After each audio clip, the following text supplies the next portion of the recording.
Hello বন্ধুরা, এটা হচ্ছে টক দই। তার উপরে দিয়ে দিলাম ঝুড়ি ঝুড়ি করে গাজর। গাজরের সঙ্গে এটা একটু হালকা করে ফেটে নেবো। এটা টক দইয়ের সঙ্গে না ঝুড়ি ঝুড়ি গাজর হেভি খেতে লাগে। তোমরা ট্রাই করে দেখো, খুব ভালো লাগবে। ঠিক আছে, আর দেখো কত সুন্দর পড়ছে, আর স্ট্রাকচারটা খুব ভালো হবে। তোমরা ট্রাই করে দেখো একটু। ঠিক আছে, ওর নিচেটা দেখো, গাজরের নিচেটা যেটা করে ছেলা হচ্ছে গাজরটা ঝুড়ি ঝুড়ি পড়ছে, তো তার নিচেটা একটু দেখো তোমরা।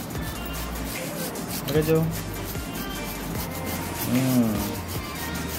টক দইয়ের সঙ্গে গাজর দিলে না হেভি খেতে লাগবে, বুঝলো? এই দেখো, ঠিক আছে, দেখো কত সুন্দর টেক্সচারটা হয়ে গেছে তো। এই দেখো, তোমরা দেখো খাবার দেওয়ার পর টক দইয়ের সঙ্গে গাজর দিয়ে খেয়ে দেখো তোমরা, খুব সুন্দর লাগবে আর শরীরের পক্ষে খুব উপকার। সবাই ভালো দেখো, সুস্থ দেখো, আর ট্রাই করে দেখো। ঠিক আছে, সবাই ভালো দেখো, টাটা, বাই বাই। ঠিক আছে, দেখেছো ব্যাপারটা কত সুন্দর।